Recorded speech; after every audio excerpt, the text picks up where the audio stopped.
Yellow, yellow, yellow. Brian, I need to talk to you about a brew. I'm going to Niagara Falls. I've got this sweet brew going. Oh, yeah, brews, man, brews. We're going to get some great brews at Niagara Falls. I'm thinking some IPAs, maybe a couple of porters. I meant a legacy brew. It's a legacy Magic Fest. No, GP. No, Magic Fest. Of legacy? Who can afford legacy?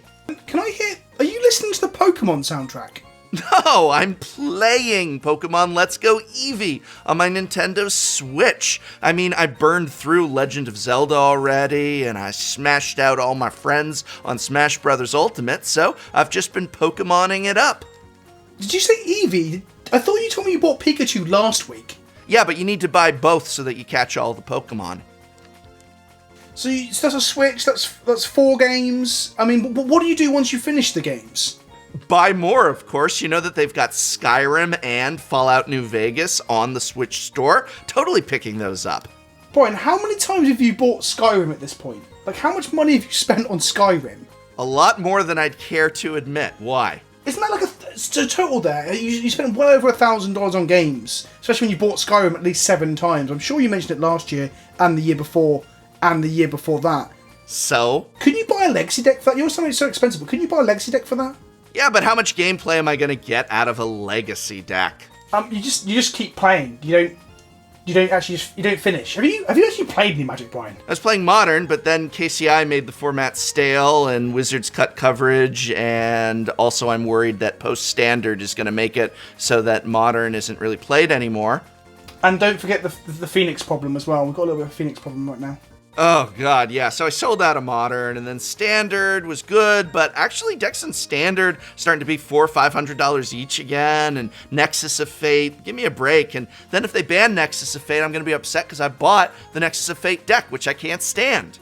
So if you're struggling to enjoy Modern and you can't stand Standard, what are you playing? Well, I decided to give Commander a go. I did a fully blinged out combo deck, all foils, all judge promos. Don't really get to play it much, but yeah, I got it right here. And how much did that cost, Brian? Oh God, you know how Commander costs these days. Everybody in my playgroup was complaining about it. Our Commander decks cost about as much as a Legacy. Oh, I get it now. I get it. I get what we're doing.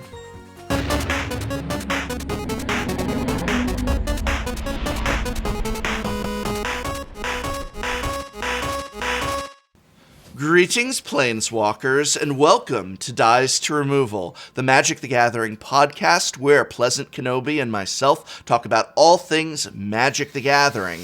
This week, since literally nothing has happened in the news of Magic the Gathering, there has been no controversy, no garbage fires, no disasters, nothing that anyone could possibly object to. We are going to take a step back from criticizing Wizards of the Coast, because what could you possibly criticize Wizards of the Coast about this week? And talk about Legacy. Oh, no, wait. We could spend about 5 hours criticizing Wizards of the Coast. Why aren't we going to do that, Vince? Is it because we're sellout shills? We have been paid off. That's the actual reason. But now you've told them, Brian. They all know. But the reason we were going to tell you or give to the audience was that we were kind of sick of almost like negative circle jerks, where we just go on and on and on about how bad everything is. There's nothing worse than a negative circle jerk. The best circle jerk is a positive one. If you are not enjoying your circle jerk, you are jerking your circle wrong. Perhaps. Exactly. Perhaps. So it's a downward spiral as opposed to an upward. I don't know. I've lost him. He's gone. Like, he can't hear the word circle and jerk in the same sentence without losing his stuff. So yeah, we've decided this week to just talk about something that we enjoy and we like about Magic, because there is a lot of positive things about Magic, and I often talk on my channel about how we can try and be a bit more positive, even when Magic's getting you down, or Wizards getting you down. I mean, we will come to shortly. There will be a moment where we have to briefly touch upon the reserve list, so there's still going to be things to moan about. Right. But let's talk about Magic, in my opinion, Magic's greatest format. Modern. Pauper? What? Why would you even say that? Pauper's alright, I guess. No, isn't Pauper in a bad place right now as well? I don't play enough Pauper to really know. Pauper is in a great place. Pauper is Legacy Light, and it is going to be at GPLA. There was a need for a ban. No. Yes. Popper's fine. Well, Everybody bring your we can popper talk decks. bands next week. Everybody, I don't want to scare people off. Don't scare them off. everybody bring your popper decks to GPLA. We've got Caleb Durwald will be playing in the Popper PTQ at GPLA. So come meet Caleb Durwald, and I'll also be there. And I hear there are some incredibly unknown minor celebrities such as Please Ant, the Please Ant, Kenobi, Cannabis. I think he's got a YouTube channel. I think he streams. No, and he's gonna be there as well. So Pleasant Kenobi will be in Los Angeles. We'll be introducing him to things such as cold beer, and Caleb Durwald will be in Los Angeles playing Popper, and I hope you will too. But we are not talking Legacy Light today. We are talking Legacy Hardcore, full fact. Legacy. And what is the thing about Legacy? Well, let's actually just start with what is Legacy. In case you don't know, what is Legacy, Vince? Yeah, so to clarify, Legacy is a true eternal format in the sense that it does not rotate. Right. Every set is legal in Legacy, including all supplemental sets. Every black bordered, should I say. Silver bordered, obviously, and gold bordered not included. Every single set is legal, so when Conspiracy comes out, we get new cards. When Commander sets come out, some of those cards make impacts in Legacy, which we'll talk about a little bit later as well. True name Nemesis, yes. Exactly. The way to understand Legacy and Vintage is the two old Eternal formats, is that Vintage has a restricted list. Nothing is truly banned apart from anti and dexterity cards, like coin from what's it called? Chaos Orb? Chaos Orb, yes. Chaos Orb, that's the one. That's Vintage. Legacy has certain cards banned. So the Power is banned, for example. There is a ban list. Right. But beyond the ban list, you can play with pretty much all your old favourite cards, really old powerful effects, silly effects, and stuff we'll come to more in a moment. But essentially, Legacy is an eternal, non-rotating format where almost everything is legal, bar a select ban list and no silver border cards. All right. So what is it that you love about Legacy so much? Why should I play Legacy? Why do you play Legacy, Vince? I think Legacy is great because it's so wide and open as a format. There are so many things you can do in Legacy that it's very easy to find a deck that you associate with, or it's very easy to adjust to a metagame. So essentially, with formats like Modern, we are seeing things like powerful sideboard cards become the most important part of Modern, and we're seeing people demand bans constantly.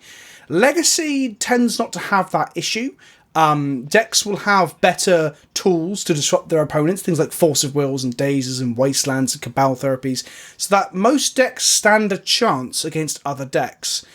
What we also get is better selection in pretty much every possible way. We get loads of powerful tutors, we get brainstorms and ponders and things, so that you get multiple decision trees at multiple moments in the game, which allow you to leverage play skill. So sometimes you will have a deck that people will tell you is tier 3, but you'll go to a tournament and you'll run hot and you'll go 8-0 because you have just... 8-0? What tournament would that be? A GP, I guess?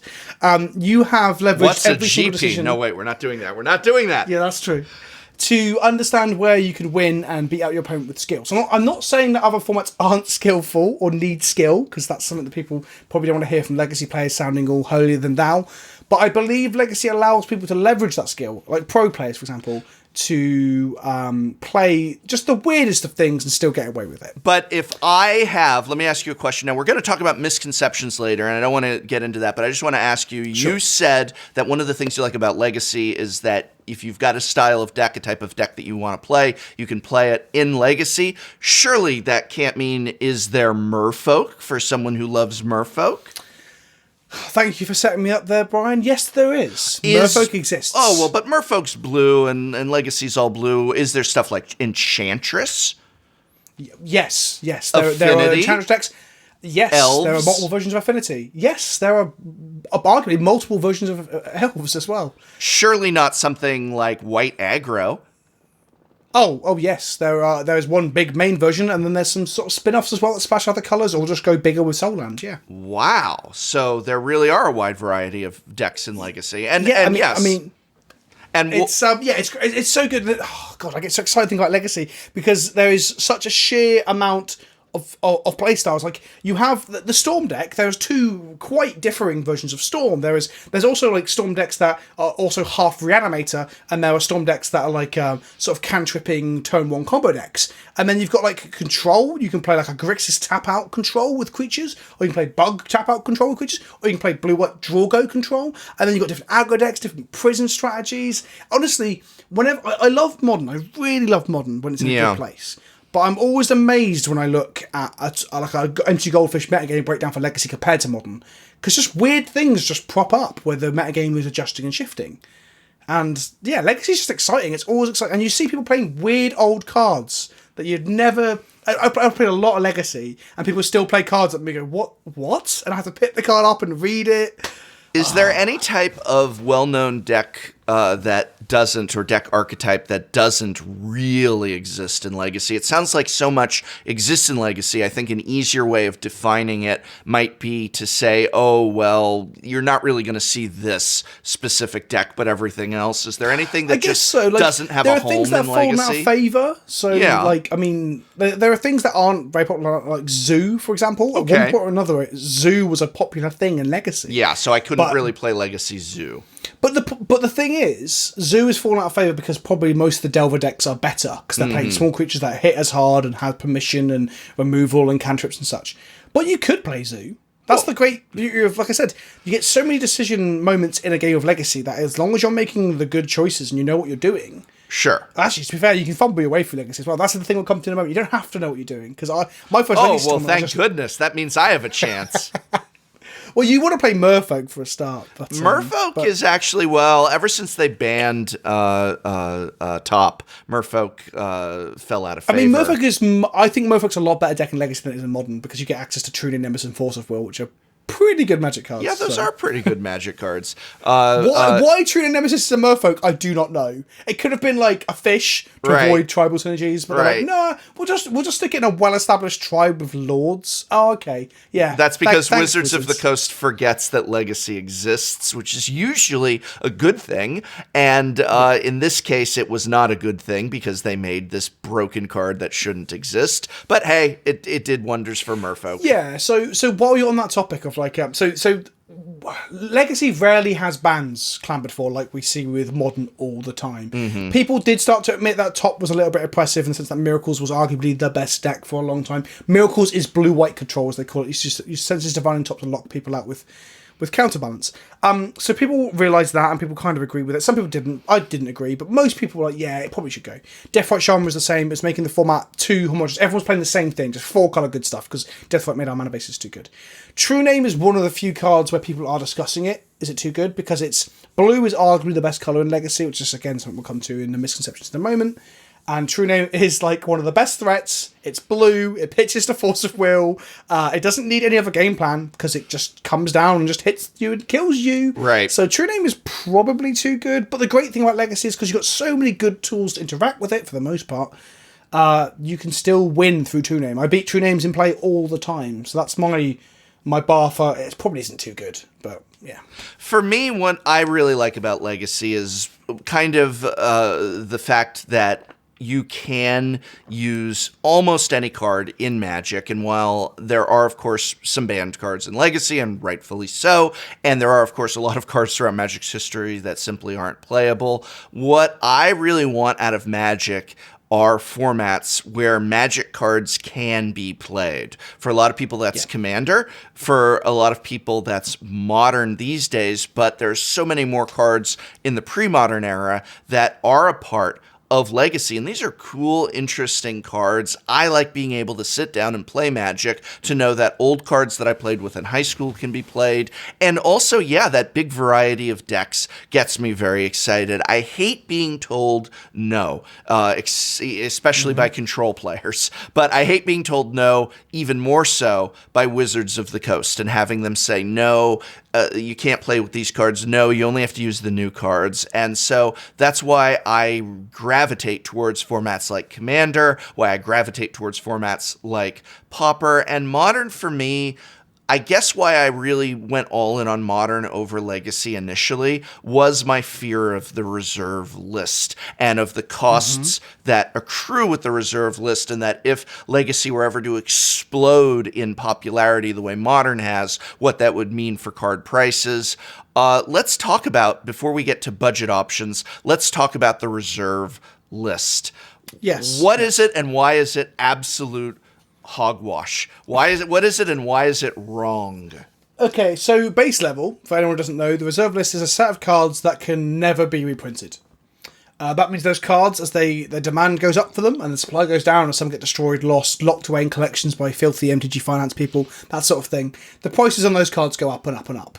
City of Traitors, Gaea's Cradles, the original Dual Lands, Right. Certain random things. Drop of Honey, which you can put us on screen now. Drop of Honey is a green original. Periphery Nodes is a white color shift Drop of Honey. Periphery Nodes is a $4 card. Drop of Honey is like 600, Right. 1,000 or something ridiculous. And why does the reserve list exist, Vince? Why does it exist? Okay. I bet you don't know. I bet you don't know. Well, I'm going to take a guess. If I was to guess why a company would make a list like the reserve list, it's probably because at some point in their past, they burned some collectors and some stores and some people that were invested in the game by reprinting the cards a little bit too much or just very suddenly. And then when those people turned around and were very vocal, for once in Wizards' lifetime, perhaps they listened to the vocal majority and went, do you know what? We'll promise never to reprint these cards again. Fast forward 25 years, they're like, oh, we really wish we didn't make that promise. But apparently it's legally binding because American contract law or something is nonsense. So they won't do away with it. They keep saying they won't do away with it. Wrong. That is well. First of all, it's not legally binding. Lawyers have weighed in on this. They keep saying it is, Brian. It is not. Lawyers have Why weighed would in on Wizards this. lie, Brian? Wizards of the Coast lie? Unheard of. Also, the real reason. Now, you described the popular misconception that this was because Chronicles was printed, goes all the way back to Bloody Chronicles, and people were upset that their stupid Elder Dragons weren't worth as much anymore, and that this is where the reserve list came out of. But the real reason behind the reserve list, the true reason behind the reserve list is there is no reason. It's baloney. It's stupid, and there's no reason behind it. That's the truth. That's the truth that Wizards of the Coast doesn't want you to know. There is no reason. But the hypothetical I just gave is the reason they give, or gave at the time. That is the bullplop. The narrative that bullplop. Okay, you're saying it's bullplop, but that is the narrative that Wizards puts forward. They're wrong. There's no reason for the reserve list. This has been demonstrated. I can demonstrate it right here. I'm going to pull up on my screen. If I wanted to play with a Birds of Paradise, what's that going to cost me? What edition would you want to play with? No. What edition would you like to play with? I don't care. I just want a Birds of Paradise. Well, let's just say hypothetically you want to play with an M10 Birds because you really like the little gold 10. Okay, an M10 Birds, whatever. I mean, I don't really care. According to this, I'm trying to set you up here, Brian. That's what I'm trying to do. I'm trying to give you an M10 Birds compared to the Alpha one. I'm trying to help you out here, buddy. Yes. Everybody knows where we're going with this. It's $6, $5-6 for Birds of Paradise. That much for a Birds of Paradise? Yeah. God, they need to reprint things more often. So then if we go back to a Birds of Paradise from Alpha, it is, oh my goodness, $1,368.49. This is a card that has been reprinted 1, 2, 3, 4, 5, 6, 7, 8, 9, 10, 11, 12, 13, 14, 15, 16, 17, 18, 19, 20, 21, 22, 23, 24, 25 times if you count promos. And it's $5, but the original one is still $1,300.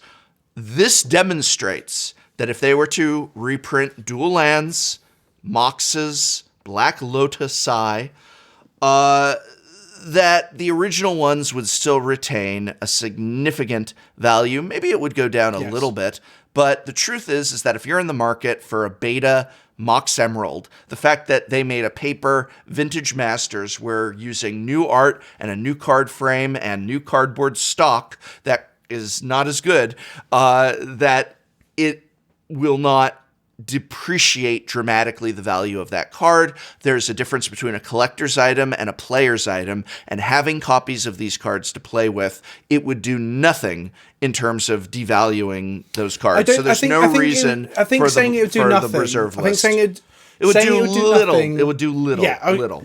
So there would definitely be a price decrease, and that's one of the things that people are scared of. You know, they finally save up to buy their Mox Emerald, to talk about extreme examples, for their vintage or Highlander deck, and then it gets reprinted into the new vintage master set, and then the card's worth, let's say, only $200 less than what it was. It's still over $1,000, and they're a bit sad. So there would be a depreciation, but like you showed with your example, the depreciation doesn't mean they would be worth nothing. They'd still be worth quite a considerable amount because people do like to collect the old stuff. Look at Summer Magic. It's just a random set with random cards that already exist elsewhere, but those cards are worth insane amounts of money because of their scarcity and their collectability. Look at things like the Guru lands. The Guru lands basics. are yeah, basics. Exactly. It's a basic island, and it's $700 because it was only printed once, and people favor the artwork, and the artwork is incredible. Look at the fact that they recently, in M19, reprinted the Chippy Esperland art.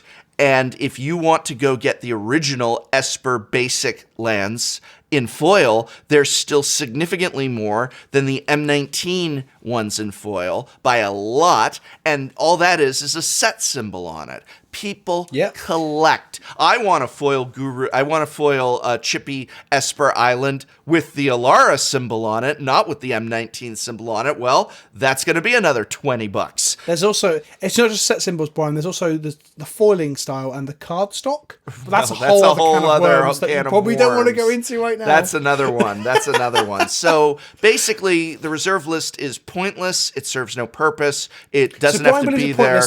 I believe it would damage the cost of cards, and that I do believe that having valuables within the game does serve a purpose. Well, I just believe the reserve. Unlike you, I'm against it. Unlike you, I'm against the reserve list. So if you agree with me and you hate the reserve list, let Pleasant Kenobi know that he's wrong on his Twitter. Also, you could tell Brian not to. You could tell Brian not to talk over me in the comment section as well. Where I finish my point. That's a classic. All right, go ahead. Finish your point. I do hate the reserve list. I think it is doing more.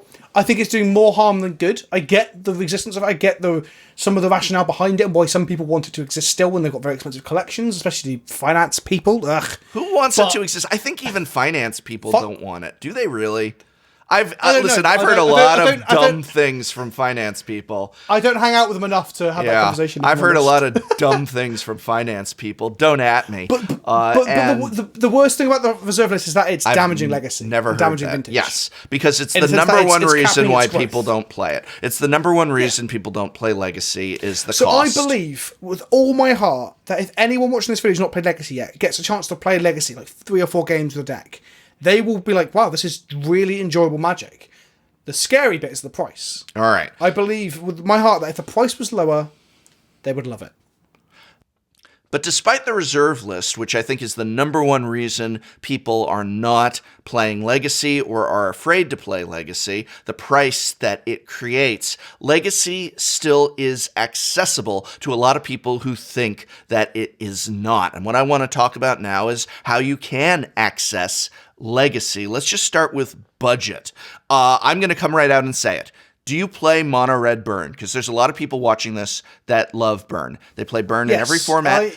If you play Mono Red Burn, I wasn't asking you. I was asking our audience, Vince. Not you. I don't really care. Sorry, I honestly don't care. Like, I'm going to be honest with you. I don't care whether you play it or not. I was reading my notes, and then I thought in a back and forth podcast you might have been addressing me, so I didn't tune out, but I tuned back in more and then just answered the question you were asking me. Yeah, I'm sorry, I don't care what you play in Legacy, Vince, but I'll ask that in a minute and I'll pretend to care.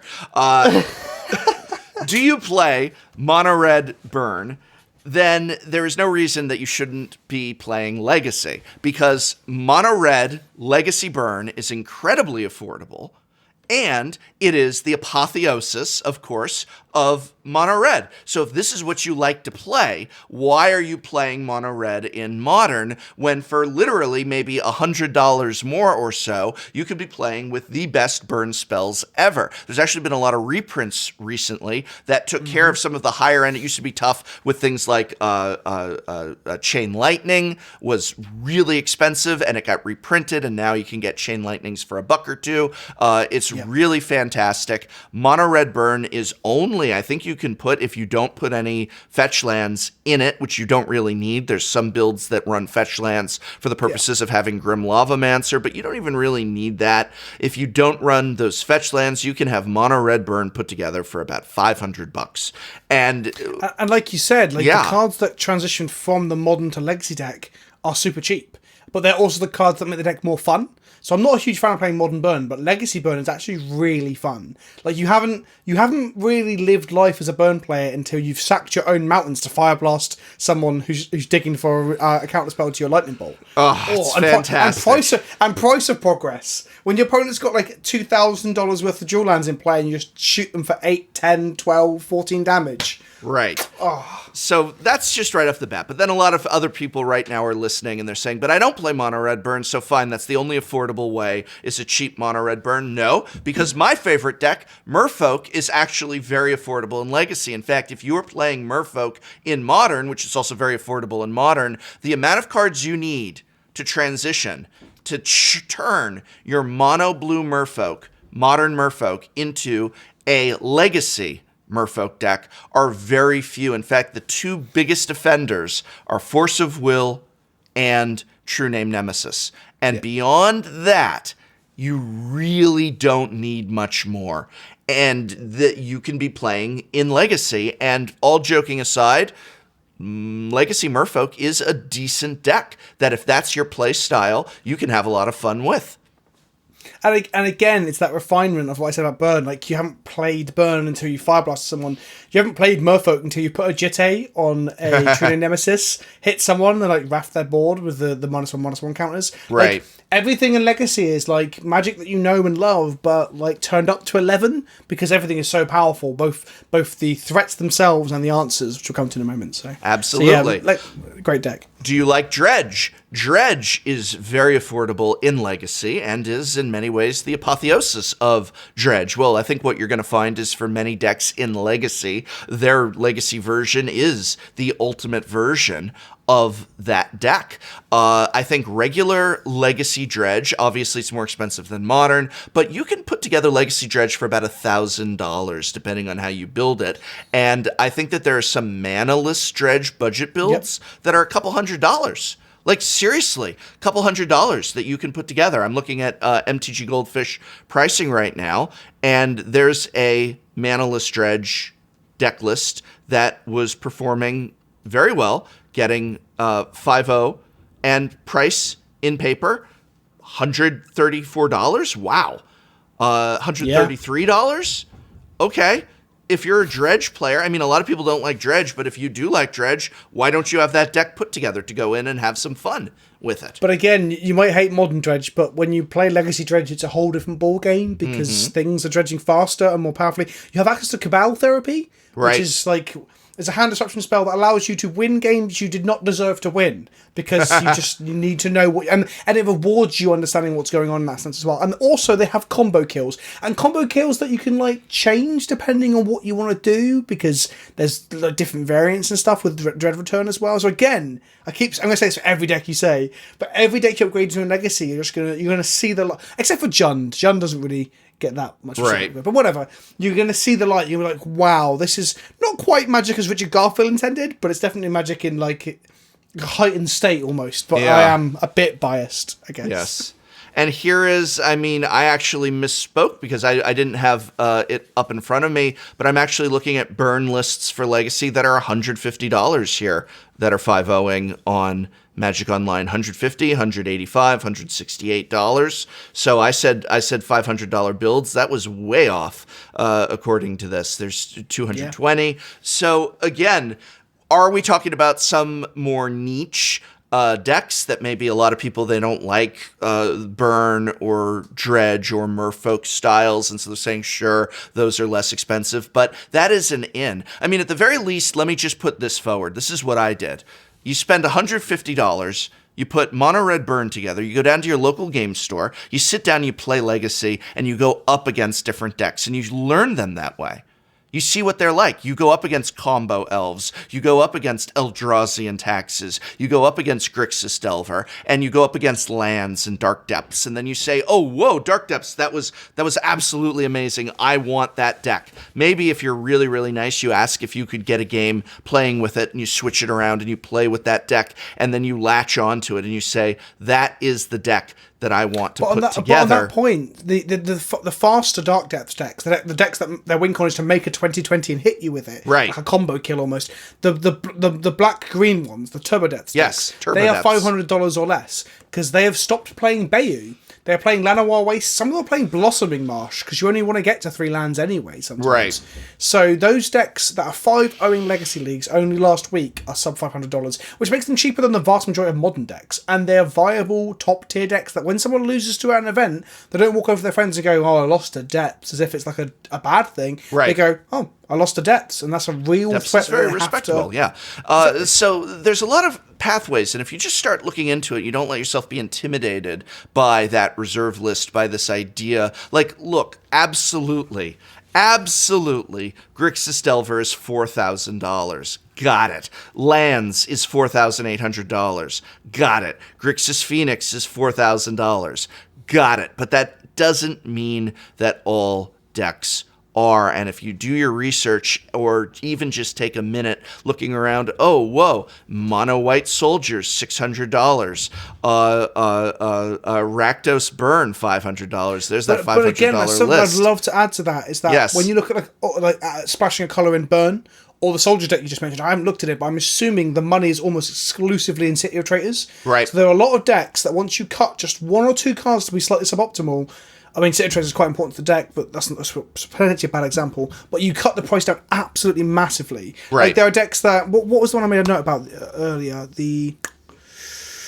It's Fetchers and Burn was one of the obvious ones. If you just cut Fetchers, Burn becomes very cheap. But there are decks out there that you can make minor adjustments to and play slightly suboptimally and just still be able to win massively. And bearing in mind, so if you're sat there thinking, oh, yada yada, I don't want to play any of these aggro decks, as it sounds like, you don't have to. Like, the blue-black Death Shadow deck, which is technically an aggressive deck in my Legacy standards, is playing 1 to 2 Underground Siege, usually, maybe 3, but they play a full set of Watery Graves because they need to shock themselves.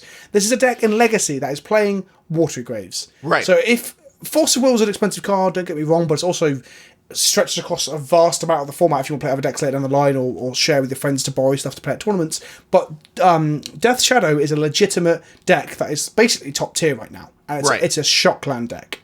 And I think you'll find that, you know what, if you really do want to play Legacy and you really are on a budget and you look at some of these lists, almost overwhelmingly the cost, and this isn't always true, but almost overwhelmingly the cost is tied up in those bloody dual lands. And some of these decks that are like a 2-color deck, it's okay to say, all right, I am going to trade the Underground Seas out for a Shockland and a basic. And does that dramatically make the deck worse? Probably. But then you've got the rest of the deck for a couple $100, and it beats not having a deck at all, and start saving up towards it.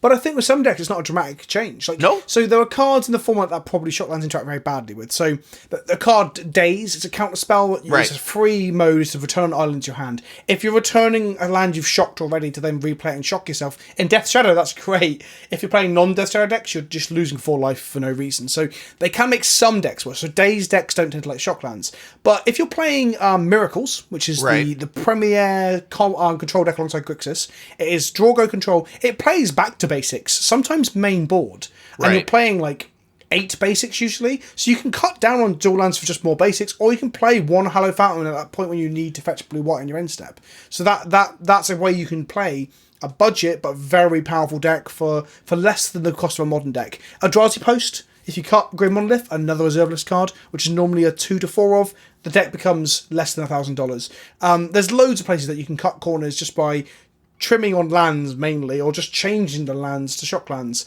Some decks dramatically affected, some decks are only minorly affected.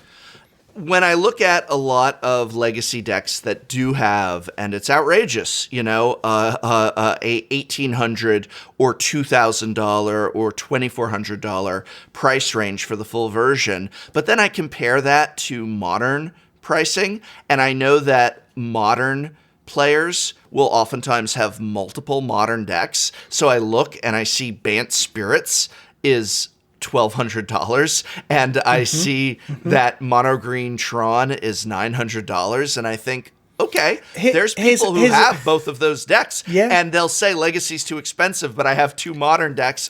Okay, well, you could sell 2 modern decks for 1 legacy deck, but then you're done with this modern madness, and modern has been very precarious lately. So a fun anecdote that goes exactly what you're saying. Yeah. Guess how... Do you know why I own Volcanic Islands? It's because I traded in all my Grixis control and random modern stuff that I never touch. I've got it so I can lend to friends and play and stuff. And it's sat in folders for like years. Some of it's gone up in value, some of it's gone down in value because of reprints and such. I decided that I love Legacy so much and that I want to get other people that my friends trust to borrow decks to, that I want more Legacy staples. So I just shipped it all in, traded it all into a trader that I liked with a decent buy list, and got dual lands. Which also, if they sit in folders for a year, keep their value, where a lot of the modern staples I had, some of them went up, some of them went dramatically down. We are looking at post-standard coming to Arena within the year. I don't mean to be an alarmist, but it's absolutely going to get mirrored in paper. And it's very possible that given all the problems inherent in Modern, right now Modern, hey, we just had a Modern GP. You wouldn't know it because they didn't have any coverage of it. That's another video. But they just had a Modern GP, and it was so diverse because they got rid of KCI, thank goodness, and it was super diverse. But Modern does have a lot of inherent problems, and they might be looking, people really feel on the horizon, this postmodern format coming in, and that could mean some very bad things for Modern. Being in Legacy, you have a certain protection, and that protection is that Wizards doesn't want anything to do with you, which is actually a good thing, and the fact that, as you said, a lot of these cards are just so much more likely to retain their value. Look at what happens to things like a Mox Opal once it gets banned out of Modern, perhaps, and the pricing on that. Look at what happened to all the Splinter Twin players after that ban, and that's just so much less likely in Legacy. And so trading and converting your stuff into Legacy staples, there is a security to that. Yeah, it's a big deal. I'm not meaning to say that this is light to start trading into dual lands, but I think that you can put together a budget Legacy deck to begin with and see if you like the format. And if you do like the format and your goal is I do want one of these $1,000 or $2,000 decks and I don't have that, you can build towards it. Yeah. And I would also recommend, I know this isn't for sanction events and stuff, but if you and people in your area want to play Legacy, allow a proxy limit. Just say right on the back of a Plains, write Batterskull or whatever you're missing, and just use... Batterskull's probably a weird example. Underground Sea on the back of that is a weird example. Yeah, I don't know. I just thought it might be something to have in your folder. So you can't play it in modern, really. Listen. You're like your regular little casual player. You've got your playset of Underground Seas, but you can't get a Batterskull, right? So just take one of those. Take your fifth Underground Sea, write Batterskull on it, and there you go.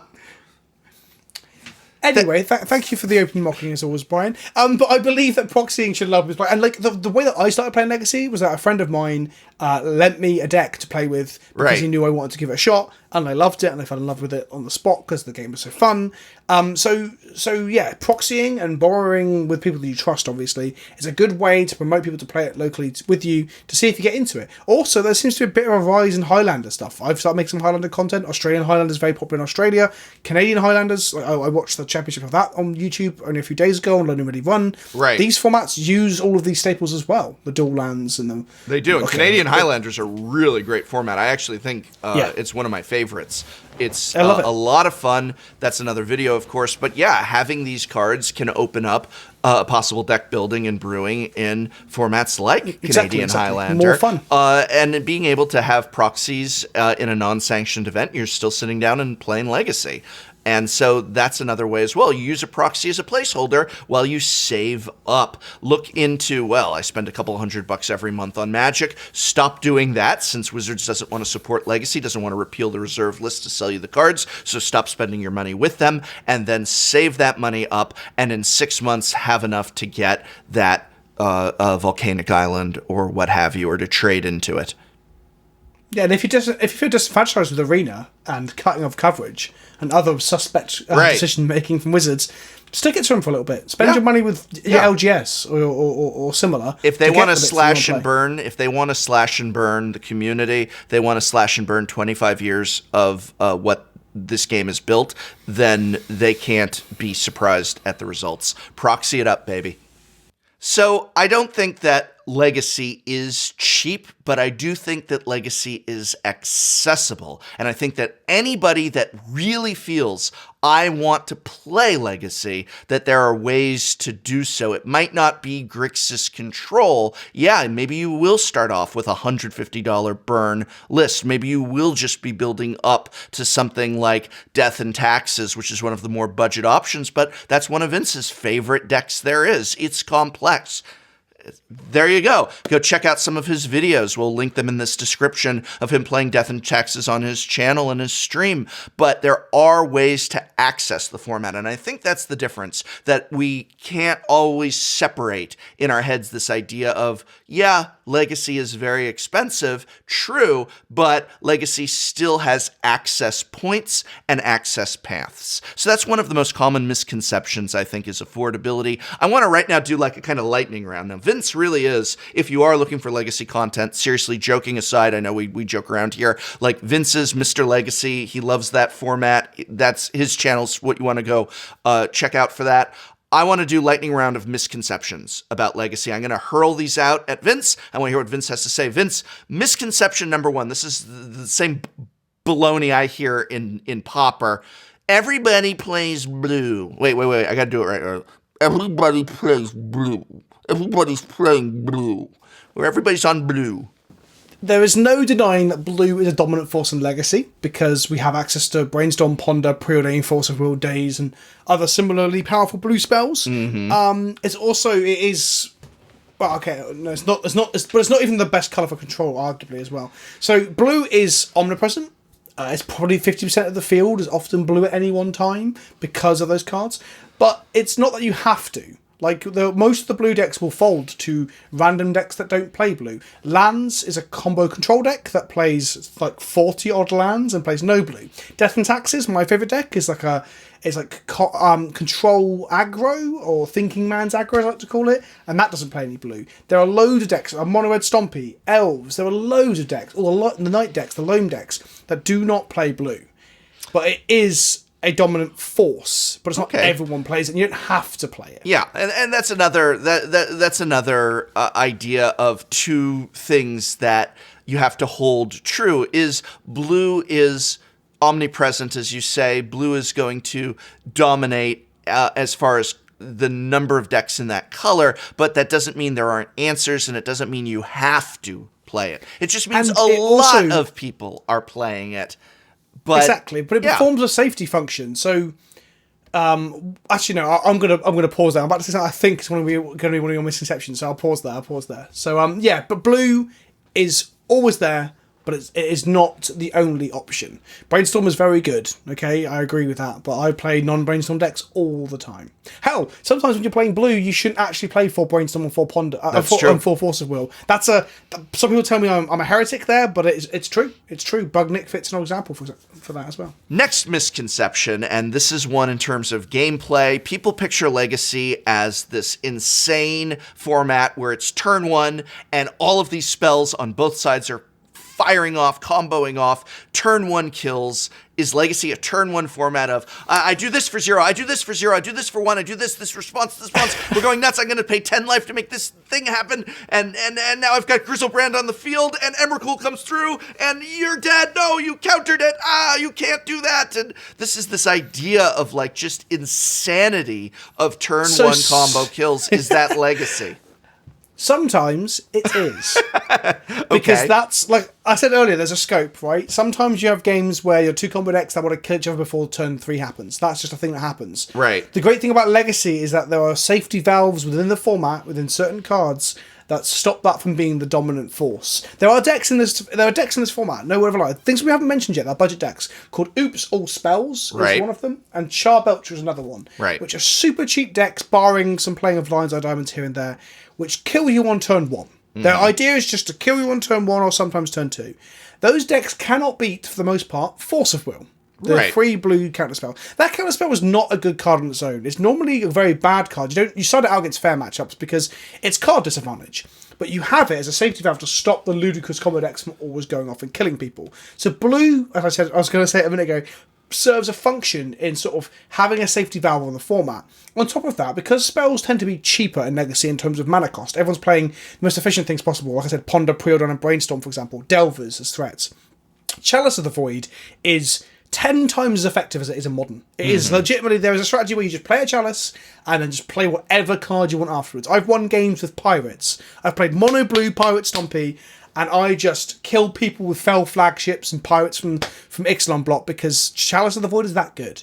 Those cards create safety valves. That means that turn 1 combo decks cannot run the gambit and run the format. And then you create a diverse metagame around that, where there are decks like Death and Taxes, which fold quite hard to turn 1 and turn 2 combo if you're not on the play. But they have a very good time at punishing the blue Force of Will decks by going, your forces are bad, I'm playing Aether Vial, I'm playing Cavern, I'm playing cards that you don't want to force, I'm going to play a fair game, I'm going to grind you out. So, like I said earlier, the format is so diverse, you can do all of these things, but you're not always going to get away with it. There's going to be back and forth, and people are going to try and stop you with some of the best permission and best magic cards ever printed, and it creates a very interesting, I guess, dynamic, to use a buzzword, a dynamic format to play. Well, if you'll allow me to shift the paradigm to the next misconception, I would like to throw out this idea that Legacy is a stale format where there is no brewing. You mentioned Mono Blue Pirates. I don't know what that's about. Is Legacy a format where brewers can have fun? Or is this really, I'm going to play 8 different variations of Delver? I used to think that was the case a little bit. I used to be scared to brew in Legacy. Right. I've soon found out that Modern is the format to be scared of brewing because you just die so quickly and don't have the ways to stop to people removal. from killing you. You just die so quickly to removal. Yes. Or 4 Phoenixes on turn 2. Either way, I mean, right, whatever. One of That's Modern, I love that deck. Do you really like it? I like winning with it. See, here's the thing, Vince. I like winning. It makes me feel good. It makes me feel like a big man. And like, yeah, if I can win, I like it. Yeah, fine, whatever. but Legacy. So I can brew. You're telling me that you were afraid, but actually discovered. Go on. So cards like Force and Chalice of the Void and Cabal Therapy and Wasteland allow you to interact with your opponent in a way that facilitates you being able to do your game plan, which can sometimes be silly stuff. So I've got a video up on channelfireball.com at some point this week, I think, where I play Peer and Toothy from Battle Bond in the same deck as Hydroid Krasis. Wow. And the deck was solid. The deck was really solid. I made some mistakes, so I could have got a slightly better record than I did, but I had a good result. Deck was solid. There's a deck called Nick Fit in the format. Yes. Nick Fit, I won't go into huge detail. I could talk a whole deck on it, but the whole idea is you get more lands into play than your opponent through virtue of having more basics in your deck than other people have, and you just play commander cards. You play Gitrog monsters and Hydro Krasis and stuff. So there are decks that allow you to play all sorts of silly things, and you can. Like I said earlier, because of the breadth of interaction, you can play pet cards and unique things, and also, okay, Brian, what if I told you that blue-black ninjas might be the new hot thing in Legacy? How would that make you feel? I would probably say you're a liar. How could such an awesome and tantalizing idea exist in such a stale, dead format such as Legacy? Do go on. Let me tell you. Oh, please. We inject cards into the format via sets like Commander, for example. Ooh, so what was injected in? Blue-black, the Ninja Legendary that has it has Commander Ninjutsu, but the Commander bit's not relevant. Mm-hmm. She makes it that whenever a ninja hits someone, you reveal top card of your library, and the opponent takes damage equal to it. But basically, it's bred this archetype now where you're bouncing Baleful Structures back to hand and putting ninjas in and just ninjaing people, and there's this guy who's he's 5-0'd like 3 or 4 leagues at this point with this deck, and it's come out of nowhere because the commander set's just come out online. People have not had the chance to test with it in paper as much, and now Blueback Ninjas is a real thing that people are brewing to find the best version of. That is awesome. Not only do we get new cards in Standard, we get new cards from Commander. Battle Bond. Battle Bond was incredible for Legacy. It had so many cards in it. Conspiracy gave us Council Judgment. Trillion Nemesis was the Commander set. Scavenging Ooze, before it got printed into Standard, got printed in Commander, and then people stopped playing Tarmogoyf. There's a period of time when people went, I'm not going to play Goyf anymore, because 4 Scavenging Ooze is strictly correct. That wasn't correct, but people gave it a shot. So my point is, it's not stale, it's exciting. Every single set brings something new and exciting for Legacy. And to the point that single 1-mana spells and 0-mana spells and 2-mana spells that are bad in Standard can be good in older formats. Like I said, Chalice is 10 times better. Duress sees more play than Thoughtseize for the most part, because it's normally sideboarding its spell-based combo decks. So some cards slip through the net in Standard that you're like, oh, I wish this card was good enough. Eldest Reborn, I've registered that in a Legacy deck, because Legacy is crazy, but in the best possible way. Well, then I guess that brings me to the next misconception, which is just, is Legacy dead? Is that Legacy is, nobody plays it, nobody can afford it. Legacy events never fire, so if I put a Legacy deck together, I'm going to go down and sit in my shop with 2 other people, one of which has a fully proxied deck, and no event is going to fire. There's never going to be Wizard support. The reserve list is never going away. There's never going to be a Legacy GP, although there was actually. Is Legacy just a dead format full of bitter old men? So it depends. So the thing I'm going to say about your local area, I would look at your local area seriously before you go investing in like 2 Legacy decks and don't get to play them, because some places just don't have a Legacy scene. That is an unfortunate fact. Right. I played against a gentleman playing Legacy this weekend at an event in England, and he told me in the north of England where he lives, there's very few Legacy players, which is a shame. Mm-hmm. That said, Legacy is constantly being innovated and changed upon through Modo. It's probably one of the formats that will prop up Modo and allow it to, Magic the Gathering Online, allow it to breathe out its zombified life after Arena takes over everything. Right. The Cube, which will eventually go to Arena, and Legacy, let's be honest. Right. But that's where the innovation happens. But on top of that, we've got a Legacy GP coming up in April, I believe it is. Niagara Falls. I will be there. I will be there playing Legacy. So if you're a Legacy fan, or you get into Legacy because of this, and go to Niagara Falls, is it in Buffalo? My geography's terrible. Come and say hello. But there's a Legacy GP coming up. They're not that regular, but Wizards still talk to Channel Fireball and throw Legacy scene a bone by getting us a Legacy GP here and there, and a few places between. So I don't think it's dead. I think it struggles in some places because there just isn't enough people playing it in some places. But every GP I go to, every Grand Prix or Magic Fest I go to, the Legacy side events are rammed. They're just people travel to GPs as like the hub for the Legacy community. And I think that Legacy is going to continue to be alive the more and more Wizards of the Coast makes mistakes elsewhere. I think this has always been a case.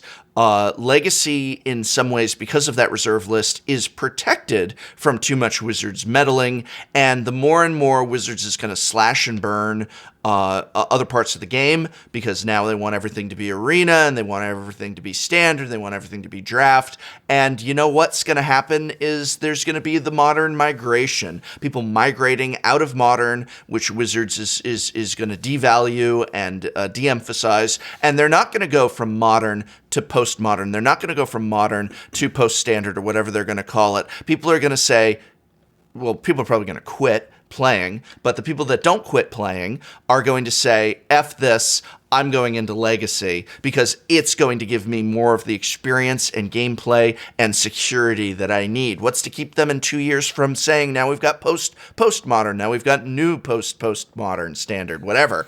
Legacy is this being that exists behind a wall. That wall does prohibit certain points of entry, but it also protects once you have entered. And once you have that Legacy deck sitting in your deck box protected from Wizards of the Coast and their insanity, then you have got a deck for life. And if it's a deck you love to play, if it's a deck that you could just play forever, well, that's exactly what it was designed to do. And so I think that Legacy is far from a dead format. It is a different format. It is a difficult format in many ways to enter, but once you're inside, there's a lot of freedom. And so I agree with a lot of what you said. I'm trying to be a realist in the sense that there is the difficulty of making sure you've got a play group of people to play with. Yeah, that's but true. I have a lot of friends who have got into the format and they have sold out of standard and sold out of modern, and some of them even stop playing Commander if they don't get to go to the Commander nights anymore. But they've kept their legacy decks because they know, barring some extreme attempt at ruining the format with bans, they'll get to play their deck. And something else I want to add on top of that is that if you are sat there thinking, oh, these guys are talking rubbish, if Wizards won't endorse it as much as we hope they would, then it can't survive. Well, look at Old School. Old School currently allows people to play with like collector's edition stuff, which Wizards would never sanction. They've had problems with in the past and things like that. And Old School is, I go as far as to say it's thriving. Like it's a community-led project. And Legacy will be that, except Wizards can still print cards for it that can get played in it in new sets. They still care to some extent. And Legacy players tend to be, from my experience, they tend to be really, really diehard into the format. And therefore they are willing to put the effort into travel or to help the community set up things, lending decks out. There's some great individuals in England who lend decks out to their entire communities to let Legacies thrive. And 2, Legacy players, because they may not get to play Legacy that often, and only at the big events like Magic Fest, etc., they're always so happy to be playing. It is very, very rare. In other formats, I've sat down, I've won or lost, and people have got salty, right? And they'll storm off. I very rarely see a Legacy player get generally tilted because they're just happy to be playing the format that they love with the cards they love. Some of these people have owned these cards since they were just dollar rares and things and are lucky, and they just love playing with these old cards that they've owned. So Legacy players often just really enjoy playing the format. Rain or shine, losses, not losses. And that's great. That's one of the main reasons that I love Legacy so much, because the community around it feels really quite welcoming. More so than you expect for something that feels like it might be elitist. When Legacy, everyone's just thankful to get a game. Legacy players are happy when you show up to play Legacy, and so it does create a much more welcoming community. Legacy is a great format, and I think if nothing else from this entire episode that you should take away is, if it is something that you want to pursue, that you want to look into, don't let a mental barrier of fear of affordability, of fear of complexity, of fear of blue stop you from looking into it, because it really is great enjoyment and great fun. So, that's, I think, everything I wanted to say on Legacy for today. Vince, if people want to find you and your Legacy content, what should they go check out? Yes, I am called Pleasant Kenobi everywhere. So youtube.com/Pleasant Kenobi, twitch.com/Pleasant Kenobi, and twitter.com/Pleasant Kenobi are the best places to find me. I stream like 3 times a week now, but I stream every single Monday at 7 p.m. GMT without fail. The other ones move around a little bit. I play Legacy, a little bit of Vintage, Modern, Commander. I played some Standard last week. I am a jack of all trades, and a master of none, but I am a favour and a fan of Legacy. So please check out my channel, go have a look. I've got loads of Legacy content over there. I've played all sorts. I played Bug Affinity Pod the other day, Professor, where I was activating Birthing Pod to pod Frogmites into Thragtusks and pod Mirran Forces into Sundering Titans. The deck was sick. It was so much fun, because Legacy allows you to do dumb stuff like that. And if that's me. That is fantastic, and I think we're going to be getting some games soon. And if you are a fan of this podcast and you are listening to it, you can always check us out on YouTube at Tolarian Community College. If you are watching us on YouTube, you can check us out on iTunes, SoundCloud, anywhere podcasts are found. I've got some links in the description. If you'd like, you can really help us out by picking up some merch. I am sporting the Dies to Removal t-shirt today. We also have the Dies to Removal playmat available at TolarianCommunityCollege.com/store. So whether it is just Vince, just the professor, both of us, and more, we will be seeing you next week or the week after next, depending on whether or not we feel like making a video. Thank you all for joining us, and we'll see you anon.